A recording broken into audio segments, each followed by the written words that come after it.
प्राथमिक विद्यालय प्रभारियों को प्रशिक्षण के लिए भेजा जाएगा फिनलैंड।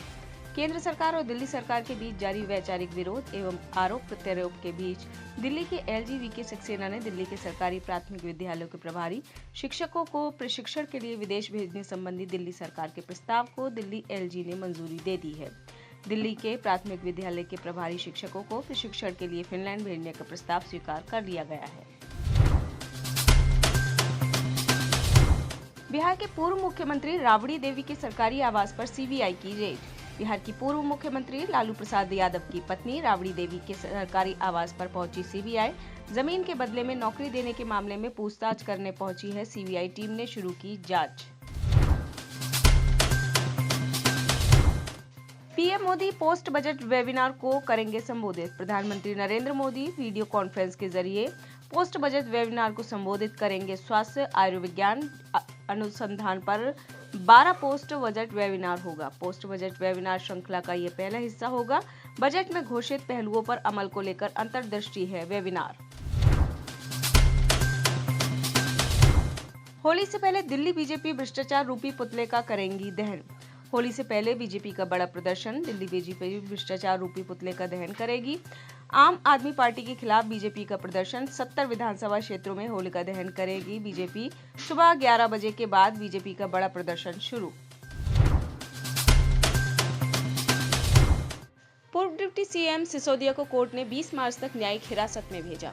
सीबीआई रिमांड खत्म होने के बाद सोमवार को मनीष सिसोदिया को लेकर राउज एवेन्यू कोर्ट पहुंची। पेशी के बाद कोर्ट ने सिसोदिया को 20 मार्च तक न्यायिक हिरासत में भेजा। कोर्ट के आदेश के बाद अब मनीष सिसोदिया की होली जेल में ही बीतेगी।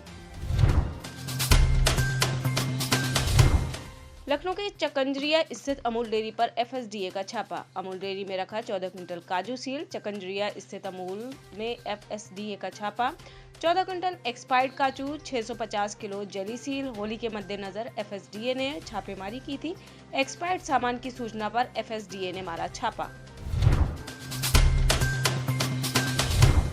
केंद्रीय मंत्री अनुराग ठाकुर ने राहुल गांधी पर किया पलटवार।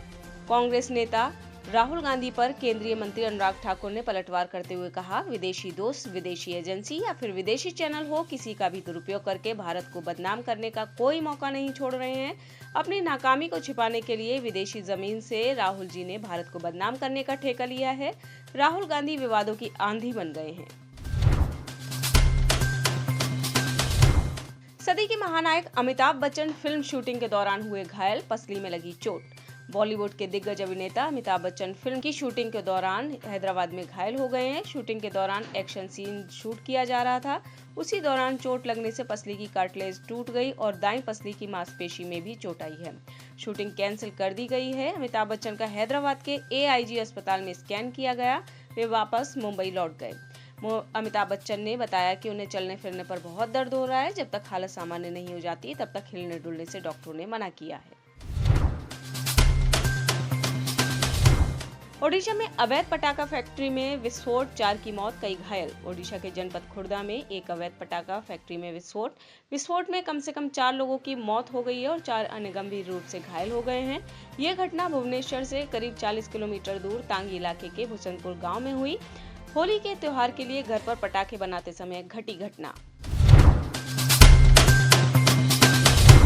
उमेश पाल हत्याकांड में शामिल शूटर उस्मान की पुलिस मुठभेड़ के दौरान मौत। धूमनगंज थाना क्षेत्र में हुए उमेश पाल हत्याकांड में शामिल शूटर उस्मान को प्रयागराज पुलिस ने एक मुठभेड़ के दौरान मार गिराया है। यह वही शूटर है जिसने उमेश पाल पर सबसे पहले फायरिंग की थी। मुठभेड़ में मारा गया उस्मान वह शूटर है जिसकी शिनाख्त में पुलिस को सबसे ज्यादा परेशानी हुई। सोमवार सुबह कौंदिहारा थाना क्षेत्र में क्राइम ब्रांच के साथ हुई मुठभेड़ में मारा गया उस्मान पर 50,000 का इनाम घोषित था। जनपदीय कारागार वाराणसी से मुलाकात के दौरान फरार अपराधी राजू सिंह गिरफ्तार। 4 मार्च 2023 को जनपदीय कारागार वाराणसी से मुलाकात के दौरान फरार अपराधी राजू सिंह को आज दिनांक 6/3/2023 को उत्तर प्रदेश एसटीएफ की वाराणसी इकाई द्वारा भोजूवीर से गिरफ्तार कर थाना लालपुर पांडेपुर जनपद वाराणसी में दाखिल किया गया। अग्रिम विधिक कार्रवाई की जा रही है। रावड़ी घर पर ईडी की छापेमारी को लेकर प्रियंका गांधी ने किया ट्वीट। जो भाजपा के सामने झुकने को तैयार नहीं है, उन्हें ईडी सीबीआई के जरिए प्रताड़ित किया जा रहा है। आज राबड़ी देवी जी को परेशान किया जा रहा है, लालू यादव के परिवार को प्रताड़ित किया जा रहा है। भाजपा विपक्ष की आवाज दबाना चाहती है।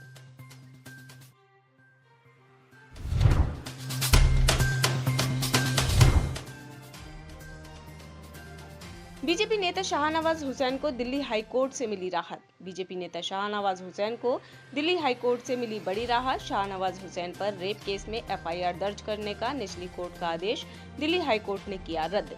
निचली कोर्ट ने एफआईआर दर्ज करने का आदेश दिया था।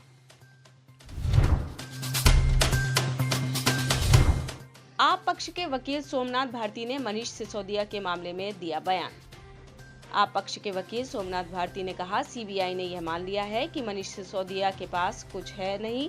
प्रक्रिया के तहत 10 मार्च को जमानत आवेदन पर सुनवाई है। मनीष सिसोदिया को न्यायिक हिरासत में 20 मार्च तक रखा जाएगा। मनीष जी ने कोर्ट में जो मांगे रखी थी उन्हें मान लिया गया है। विपश्यना सेल की उनकी मांग को न्यायालय द्वारा मंजूर किया गया और भागवत गीता, डायरी पेन व चश्मे की मांग की गई थी, उसे भी माना गया है।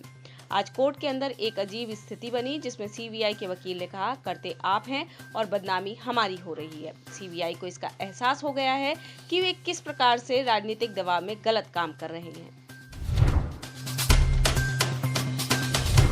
हिमाचल के मनाली में पंजाबी पर्यटकों ने मचाया हुड़दंग, स्थानीय लोगों से की मारपीट। पर्यटन नगरी मनाली के मणिकर्ण में पंजाब से आए पर्यटकों ने खूब हुड़दंग मचाया। इन लोगों ने स्थानीय लोगों से मारपीट की। पथराव व डंडों से 10 से अधिक वाहनों को पहुंचाया नुकसान। इसमें कई पर्यटकों के वाहन भी शामिल हैं। घटना में 5 से 6 लोगों को हल्की चोटें आई हैं। सूचना के बाद रात को ही अतिरिक्त पुलिस बल मणिकर्ण रवाना। पुलिस ने अज्ञात लोगों के खिलाफ केस दर्ज कर शुरू की छानबीन। मामले की गंभीरता को देखते हुए मुख्य संसदीय सचिव सुंदर सिंह ठाकुर व पुलिस अधीक्षक कुल्लू साक्षी वर्मा भी मौके पर पहुंच गए हैं। घटना की वजह मारपीट बताई जा रही है। तुर्की ने यूएन में कश्मीर मुद्दे पर किया भारत का विरोध। भूकंप में जिस तुर्की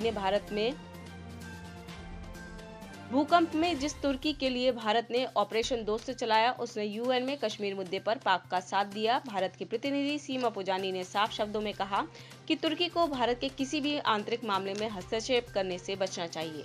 कश्मीर भारत का हिस्सा था और हमेशा रहेगा, बल्कि पाकिस्तान का पीओके पर अवैध कब्जा है। ईरान में मिला 8.5 मिलियन मीट्रिक टन लिथियम का भंडार। ईरान के हमीदान प्रांत में 8.5 मिलियन मीट्रिक टन लिथियम का भंडार मिला है। ईरान के उद्योग मंत्रालय ने इसकी पुष्टि की है। मंत्रालय में महानिदेशक इब्राहिम अली मोलाबेगी का कहना है कि ईरान उन देशों में शामिल है जहां कई दुर्लभ और कीमती धातुओं के भंडार हैं। ईरान पर पहले ही अमेरिका और पश्चिमी देशों ने कड़े प्रतिबंध लगा रखे हैं। ईरान में मिला नया भंडार यहां की अर्थव्यवस्था के लिए बूस्टर साबित हो सकता है। अमेरिका में विमान दुर्घटना में 1 की मौत, 2 घायल। अमेरिका में एक विमान हुआ दुर्घटनाग्रस्त। विमान छोटा होने की वजह से ज्यादा बड़ा नुकसान होने से बच गया। सबसे पहले विमान के पायलट ने कॉकपिट में धुएं की सूचना दी थी। इसके बाद वह उपनगरीय लॉन्ग आइलैंड हवाई अड्डे पर लौटने की कोशिश कर रहा था, मगर इसी दौरान वह दुर्घटनाग्रस्त हो गया, जिससे एक व्यक्ति की मौत हो गई और 2 अन्य लोग गंभीर रूप से घायल हो गए। घायलों को अस्पताल में भर्ती कराया गया है। पाकिस्तान के बलूचिस्तान प्रांत में हुए आत्मघाती हमले में 10 पुलिसकर्मियों की मौत। पाकिस्तान के बलूचिस्तान प्रांत में आत्मघाती हमला। बलूचिस्तान में सिवी और कच्ची सीमा पर स्थित बोलान इलाके में जोरदार धमाका। धमाके की चपेट में आने से एक पुलिस वाहन पूरी तरह पलट गया। धमाका इतनी जोरदार था कि उसे कई किलोमीटर दूर तक सुना गया। धमाके में 10 पुलिसकर्मियों की मौत हो गई, जबकि 15 पुलिसकर्मी घायल हो गए। कई की हालत गंभीर बताई जा रही है। पाकिस्तान में राजनीतिक संकट खतरे में, पीएम शहबाज शरीफ की कुर्सी। पाकिस्तान की गठबंधन सरकार में शामिल पाकिस्तान पीपल्स पार्टी के अध्यक्ष और विदेश मंत्री बिलावल भुट्टो जरदारी ने समर्थन वापस लेने के लिए संकेत दिए हैं। पाकिस्तानी पीपल्स पार्टी के चेयरमैन बिलावल भुट्टो ने सरकार से समर्थन वापस लेने से पाकिस्तान के प्रधानमंत्री शहबाज शरीफ की कुर्सी खतरे में पड़ सकती है। आप इस खबर के बारे में क्या सोचते हैं, हमें कमेंट सेक्शन में बताएं। साथ ही ब्रह्मास्त्र न्यूज़ को सब्सक्राइब और शेयर भी जरूर करें।